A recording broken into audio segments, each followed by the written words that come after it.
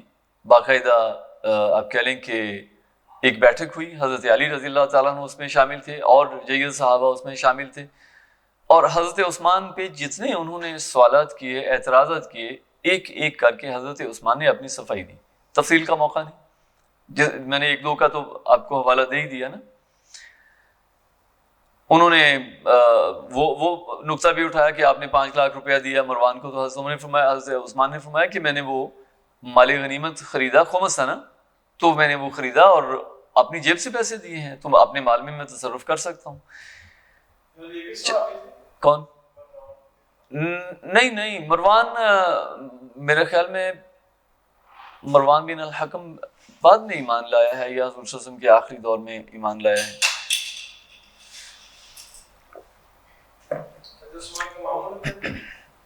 میرا خیال ہے رشتے میں معمول لگتے تھے. تو اچھا، یعنی لیکن یہ کوئی پازیٹیو پرسنالٹی نہیں تھا، ہوتے ہیں نا فیملی میں.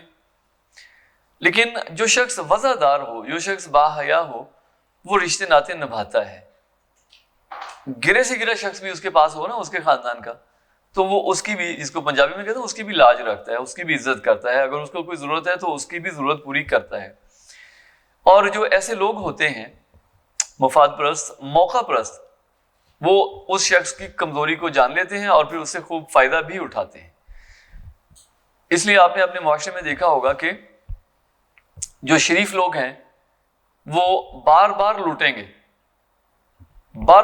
گے لیکن کسی اچھے آدمی کے ساتھ ڈیل نہیں کریں گے. یعنی پارٹنرشپ ہوگی نا. ہمارے ایک دوست ہوتے تھے، وہ بیچارہ کئی دفعہ لوٹا، پارٹنرشپ کرتا تھا اور کھا پی کے سائڈ پہ پارٹنر ہو جاتا تھا. تو ہم ہنستے تھے کہ یار اس نے کبھی شریف آدمی کے ساتھ پارٹنرشپ نہیں کی، نہ ہی اس نے کرنی ہے. اس کی وجہ کیا ہوتی ہے کہ دوسرے جو فراڈی ہوتے ہیں انہیں پتا ہوتا ہے اس کی کمزوری کا. شریف آدمی ہے نا، اعتبار کر لیتا ہے جلدی. اور جو موقع پرست ہوتے ہیں، موقع شناس ہوتے ہیں، انہیں پتا ہوتا ہے کہ یہ شریف آدمی ہے اور اس لحاظ سے اعتبار کر لیتا ہے جلدی، اور وہ اس کی اس شخصیت کے اس پہلو سے خوب فائدہ اٹھاتے ہیں. اور جو موقع پرست نہیں ہوتے، مفاد پرست نہیں ہوتے، وہ سائڈ پہ رہتے ہیں، انہیں کیا ضرورت ہے. اچھا، حضرت عثمان رضی اللہ تعالیٰ عنہ نے بہرحال جو مروان تھا وہ کوئی اچھا آدمی ثابت نہیں ہوا بعد میں بھی. حضرت عثمان رضی اللہ تعالیٰ عنہ سیدنا علی کو انہوں نے امیر حج بنایا ہوا تھا، پہلے سے طے تھا، اور حضرت علی کو انہوں نے حضرت علی نے کہا بھی کہ میں یہاں رکتا ہوں اور آپ کی حفاظت کے لیے، تو ان بلوائیوں کا تو کوئی اعتبار نہیں ہے. تو حضرت عثمان نے فرمایا کہ نہیں، آپ حج کے لیے جائیے قافلہ لے کے. تو مدینہ سے وہ قافلہ لے کے صحابہ کرام کی اکثریت مدینہ میں جو تھے وہ حج کے لیے چلے گئے، اور حضرت علی حسنین کریمین کو کھڑا کر کے گئے، حضرت حسن کو اور حضرت حسین کو حضرت عثمان کی حفاظت کے لیے. اچھا، یہاں پہ حضرت عثمان کی شخصیت کے کچھ اور پہلو بھی ہمارے سامنے آتے ہیں، ہم نے کبھی ان پہ غور نہیں کیا. ان سے کہا گیا کہ آپ اس کی اطلاع دیں شام سے اور شمالی افریقہ سے لشکر منگوائیں اور ان باغیوں کی سرکوبی کر دیں.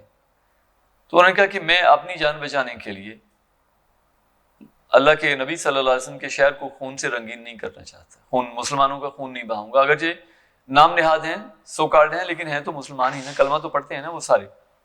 دعویٰ تو ان کا یہی تھا نا کہ ہم مسلمان ہیں، مومن ہیں، پکے مومن ہیں. تو حضرت عثمان نے فرمایا کہ میں اپنی جان کے لیے، ورنہ ہو سکتا تھا نا، کوئی مشکل نہیں تھا، کوئی بڑی بات نہیں تھی.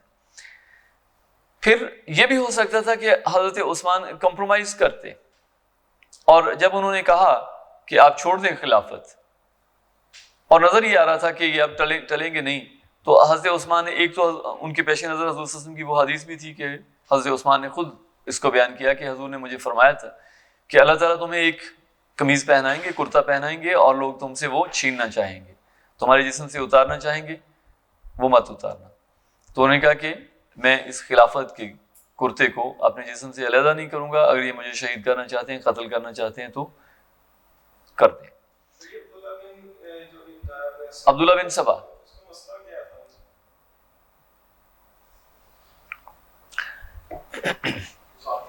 یہودی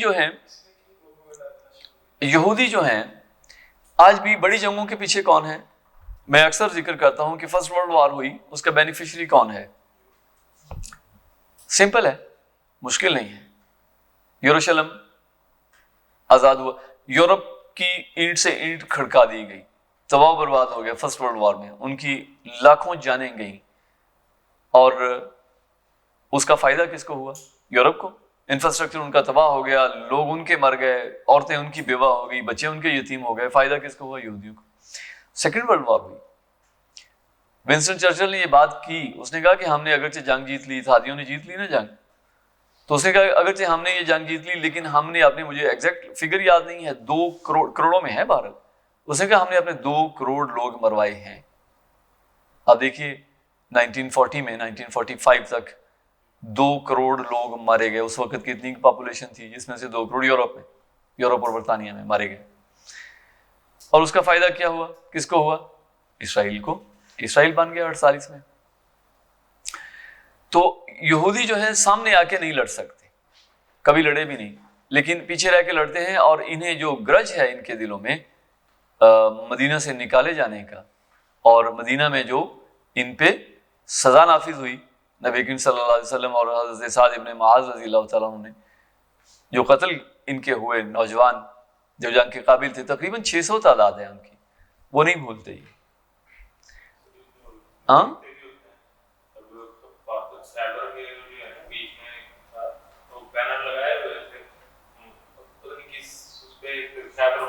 جی جی.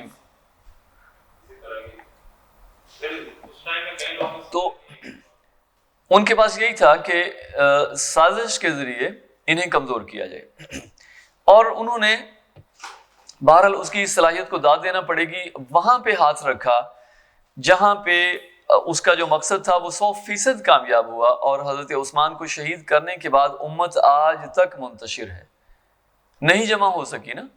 اور اس بات کو حضرت عثمان نے بیان کیا کہ اگر تم نے آج مجھے قتل کر دیا تو قیامت تک تم ایک نہیں ہو سکو گے، اکٹھے ہو کے نماز نہیں پڑھ سکو گے. آج ہم ایک دوسرے کے پیچھے نماز پڑھ لیتے ہیں نا، لیکن شیعہ سنی ایک دوسرے کے پیچھے نماز نہیں پڑھتے. حضرت عثمان رضی اللہ تعالیٰ عنہ 82 سال کی عمر میں سن 35 ہجری میں انہوں نے جامع شہادت نوش کیا، اور